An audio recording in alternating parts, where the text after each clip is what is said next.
የሉላ ስቃይ ይብቃ የምትሉ ቪዲዮውን ላይክ በማድረግ ብዛታችሁን አሳዩ። ሉላ አሁን ላይ ይሄ ጠበቃ ተብዬው እያሰቃያት እንደሆነ አይታችኋል። እሷ በራሷ መንገድ የትኛውን ውሳኔ መወሰን እንዳለባት ከብዷታል። ምክንያት የሆናትም አንደኛው አሁን ፍቅረኛ የምትለው ወደፊት አብረው የምትኖረው ሙሉ ለሙሉ ተስፋ ያደረገው ጠበቃው ላይ ነው። ይህንንም ደግሞ ውሳኔ እኔ እምቢ ካልኩት እሱ እንደዛ ዳኛውና ጠበቃው ላይ ተስፋ አድርጎ ያኔ ማለት የወደፊት ህይወታችን ይስተካከላል ብሎ ባሰበበት ሰዓት ላይ እኔው ራሴው ላፈርስበት ነው። እሺ ካልኩኝ ግን ይሄ ሁሉ ነገር መስተካከል ይችላል ብላ ነው የምታስበው። በዚህ ሰዓት ደግሞ ጠበቃው እሷ አሁን ላይ አማራጭ እንደሌላት ሲገባው እያስፈራራት ያለው አሁን ጊዜ በቆጠረ ቁጥር እኔና አንቺ ከከተማው ወጥተን 1-2 ቀን ማደር ይኖርብናል።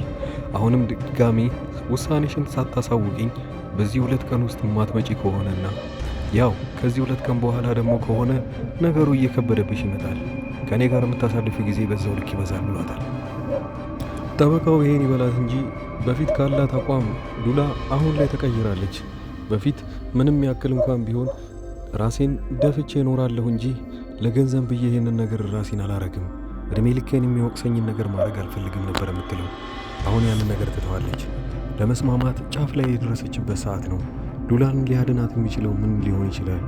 ለሞገስም ይህንን ነገር ስለማያውቀው አሁንም በተደጋጋሚ እያነሳባት ያለው አሁን ጠበቃው ላይ ሙሉ እምነት ስላለኝ የወደፊት ተስፋችንና ህይወታችን ይስተካከላል እያለ እሱም የማይሆን ተስፋ ለሷ እየሰጣት ነው ያለው። ሌላኛው ደግሞ ለመድብል አሁንም እነ ካሌብ ሞሲሳ እንደደወሉለት አይታችኋል።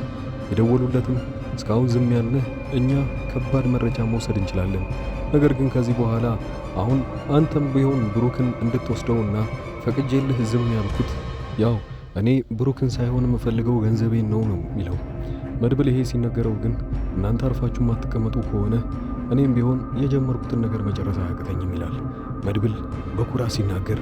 እኔ እስከ ዘመዶቼም ሙሉ በሚባል ደረጃ በዘሬ ውስጥ አንድ ፈሪ የሚባል የለም፣ ሁላችንም ደፋር ነን። ታዲያ አንተ ግጥማውን የምትቀጥል ከሆነ ግን እኔም በዚሁ ልክ መቀጠል የማይቀር ነገር ነው፣ አሁንም እናሸንፋለን ይለዋል። ካሌብ ሞሲሳ ሰዎች ግን ሲደውሉለት ያሉት ነገር ቢኖር አሁን ብሩክን ከወሰድክ በኋላ ለምን ይመስላል ቤት ሳንመጣ እዛው የቀረ ነው? እስካሁን ድረስ የሆነ ነገር ማድረግ የምንችል መስሎ ነበር እኛ ዝም ያልነህ። አሁን ብሩክ ያከሰረንን ሙሉ ኪሳራ ገንዘቡን እንድትመልስ ነው። ያ ማለት ሁለታችሁ አንድ ላይ ሆናችሁ ይሄ ነገር ማድረግ አያቅታችሁም። በቅርብ ጊዜ ውስጥ ይህን ማታረጉ ከሆነ ድጋሚ ጦርነት ውስጥ እንገባለን ይለዋል። ታዲያ መልብል ይሄ ነገር ከተነገረው በኋላ አሁንም ቢሆን እንደ በፊቱ መጨነቅ ይጀምራል። ከዚህ በኋላ ብሩክም ቢሆን እንደ ልቡ ወደ ውጭ ወጥቶ መንቀሳቀስ እንደሌለበት፣ ብዙ ነገሮችን ማስተካከል እንዳለበት ቀድሞ መረዳት አለበት። ያ ማለት አሁን የመጨረሻው ተስፋው አይደለም። እንደዚህ ብሩክን ቃል የገባለት ነገር ቢኖር ድሬ ከዛ በኋላ ያለውን ነገር ራስ ትወጣዋለህ ነበረ። ሳይድረውና ሙሽራ ሳይሆንማ ነገሩ እንዲበላሽበት ስለማይፈልግ መድብል ከዚህ በኋላ ድጋሚ ብዙ ነገር ይጠብቀዋል። ሌላኛው ደግሞ ያው ምሳሌና ብሩክ አባቷ ሲያወሩ እንደሰማችሁት ከሆነ ምሳሌ አሁን 2 ቦታ ሆናለች።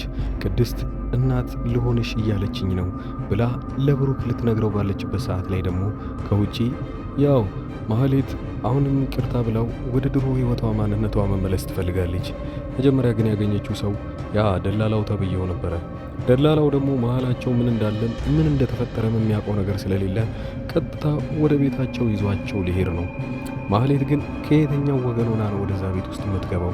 ትክክለኛ የተቀየረች ሴት ሆና ወይንስ ዝና እንደነገራት እዛ ከገባች በኋላ ይቅርታ አድርጎላት አብረው መኖር ከጀመሩ በኋላ ድጋሚ ህይወታቸውን ልታመሰቃቅል ነው? ማህሌት በትክክለኛ በኩል የትኛውን ነው የምትመርጠው? እህቷ የመከረቻትን ወይንስ ዝና የነገራትን ነገር ነው? አቀራረቤና ብዙ ነገሮች ከተመቻችሁ እስካሁን ድረስም ካላችሁ ቪዲዮቹን ወዳችሁታልና ቪዲዮውን ላይክ በማድረግ ብዛታችሁን እያሳያችሁኝ ቀጣዩ ላይ የሚፈጠሩትን ነገሮች ደግሞ በዚህ ቪዲዮ አሳያችኋለሁ። ሌላው የግል ስራዬን ከዚህ በመቀጠል ማሳያችሁ ይሆናል። አዲስ አበባ ውስጥ ሆኜ የዴሊቨሪ ስራዎችን እየሰራው ስለሆነ ማንኛውም እናንተ ማዘዝ የምትፈልጉት ዕቃ ካለ እዚሁ ላይ በምትመለከቱት ስልክ ቁጥር እኔን በቴሌግራም በዋትስአፕ እና በኢሞ ማናገር ትችላላችሁ።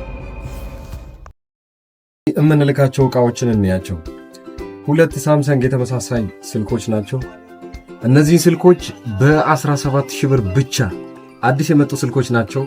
ኦልሞስት 4 ወር አካባቢ ነው የሆኑት አዲስ ከወጡ ማለት ነው ስልኮቹ ራሱ እና አንድ ሰው ብቻ ነው 2 ያዘዘኝ። ሌላው የሶላር እቃዎች ለምሳሌ ለዘመዶቻችሁ አገር ቤት ሊሆኑ ይችላሉ ያሉት እንደዚህ ሶላሮችን ያዘዙኝ ያሉ ዛሬ የምናደርሳቸው። ይህን ሶላር ትንሽ ነገር ልበላችሁ።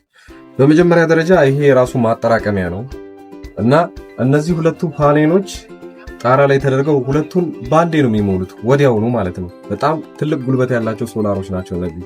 ከዚህ ላይ ቻርጀሮች ምናምን መጠቀም ይችላሉ ለስልካቸው ማለት ነው ራሱ ስለሚይዝ። እነዚህ 4 አምፖሎች ደግሞ ማንኛውም ቦታ በገመድ ይሰቀላል። ለምሳሌ እነዚህ ገመዶች በጣም ረጅም ናቸው። የራሳቸው ማብሪያ ማጥፊያ አላቸው እንደምታዩት እና አንዱን ጣራ ላይ አርጋችሁት መሬት ላይ ደግሞ ይሄንን ማብሪያ ማጥፋ ማስቀመጥ ይችላል። ልክ እንደ ዋነኛው ኤሌክትሪክ ዝርጋታ ነው እነዚህ የሚቀመጡት እና ፓወር ባንኩም አንድ ቦታ ነው የሚቀመጠው የራሱ። ሶላሩ ደግሞ ውጪ ነው የሚደረገው ጣሪያ ላይ። ከዚህም በኋላ ምንም እኛ መሰካካት ቻርጅ ማድረግ ምናምን አይጠበቅብንም። ራሱ ሶላሩ ፉል ያደርገዋል። እኛ ማታ ብቻ እነዚህን አምፖሎች መጠቀም ብቻ ነው። በጣም ባሪፍ ዋጋ በ14,000 ብር ብቻ ማለት ነው። ሁለቱን ሶላር እና 4 አምፖል ያለው እንደዛው ሶላር የሚቀንሱ ደግሞ ሌሎችም አሉ። በጣም የሚቀንሱ ከ6,000 ብር ጀምሮ አሉ ሶላሮች ለቻርጀር እና ለቤት ውስጥ አምፖሎች የሚሆኑ ለተለያዩ ነገሮች። በዛው ልክ ደግሞ ከፍ እያሉ የሚመጡ አሉ። እስከ 40,000 ብር የሚሸጡ ትላልቅ ለምሳሌ ቲቪዎችን ምናምን እንዲሰራ የሚፈልጉ ሶላሮች አሉ። እነዛ ከ30,000 ብር ጀምሮ እስከ መጨረሻው እስከ 100 ምናምን የሚሸጡ ሶላሮች አሉ። እናንተ የፈለጋችሁትን ማዘዝ ትችላላችሁ። ስልኮችም እንደተባለው ብዙ ስልኮች የምታዘዘው ስልክ ላይ ነው እና አሁን ይሄ አንድ ሰው ቦታ ላይ የሚላክ ነው። ከዚህ በፊት ልጅቷ አዛ ያንን ከደረሰላት በኋላ ልክ ነው ብላ ለጓደኛዋ ደግሞ ከዛ በኋላ ያዘዘችው ስልክ ነው። በጣም አሪፍ ስልክ እና ይሄ ስልክ ከወጣ ቢያንስ 4 ወር ምናምን ቢሆነው ነው። እናንተም እንደዚሁ ማዘዝ ትችላላችሁ። ሌሎች ያዘዙ ልጆች ደግሞ ከዚህ በመቀጠል ማሳያችሁ ነው። እናንተ የምትፈልጉትን ዕቃ ብቻ በዋትስአፕ በቴሌግራም እና በኢሞ ለኔ መናገር ብቻ ነው የሚጠበቅባችሁ። ከዛ ዋጋውን ከተስማማንና ቦታውን ካወቅም በኋላ እናንተ ወዲያውኑ ዕቃው የሚደርስላችሁ